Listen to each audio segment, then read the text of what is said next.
আজকে আমরা আপনাদের মাঝে একটা পাল্টা সারগাম নিয়ে আসছি। সেটা হলো প্রত্যেকটা পাল্টা সারগাম কিন্তু অবশ্যই হাতে তালি আর খালি এই দিয়ে করবে, তাহলে কিন্তু হবে।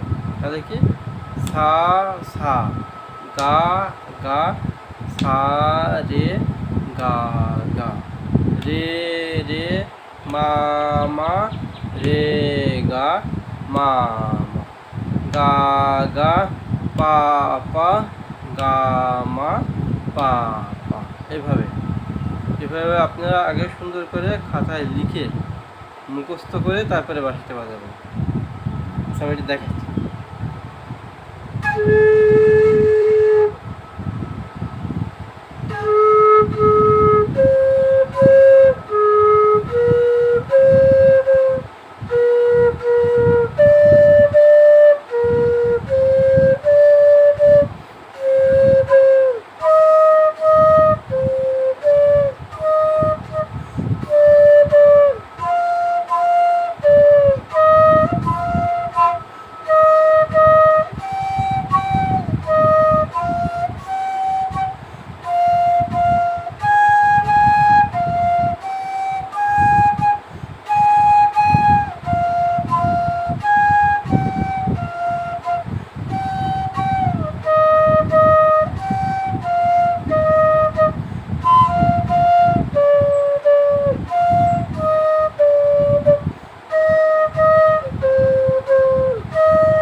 প্রথমে আগে এইভাবে আস্তে করে, মানে যত আস্তে পারেন, যতটা আস্তে পারেন আগে উঠিয়ে নেবেন, নিয়ে পরবর্তীতে দ্রুত করার চেষ্টা করবেন।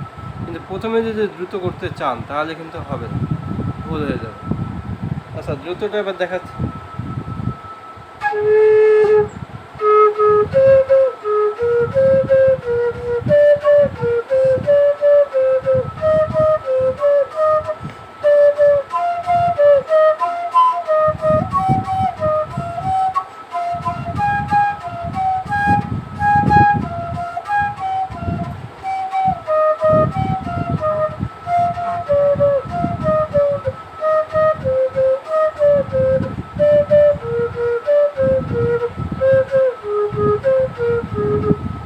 এভাবে এভাবে করবেন, অনুশীলন করবেন। সঙ্গীত জগতে আমি মনে করি পাল্টা সরগমের বিকল্প নেই, ঠিক আছে? আপনি অনেক ভালো বাঁশি বাজাতে পারেন, ঠিক আছে, সমস্যা নাই, কিন্তু পাল্টা সরগম বাজানো থাকলে, জানা থাকলে আপনার জন্য সেটা আরও অনেক বেশি সহজ হবে। তো আমার চ্যানেলটা সাবস্ক্রাইব করে রাখুন। নতুন নতুন ভিডিও পেতে লাইক, কমেন্ট, শেয়ার করুন, আমাকে উৎসাহিত করুন, আমি জন্য আপনাদের মাঝে আরও ভিডিও আনতে পারি। ঠিক আছে, ব্যাস, ভালো থাকবেন। আর পরবর্তী মাস্টার টেন ক্লাসিক্যাল বাঁশি যদি নিতে চান আমার সঙ্গে যোগাযোগ করতে পারেন।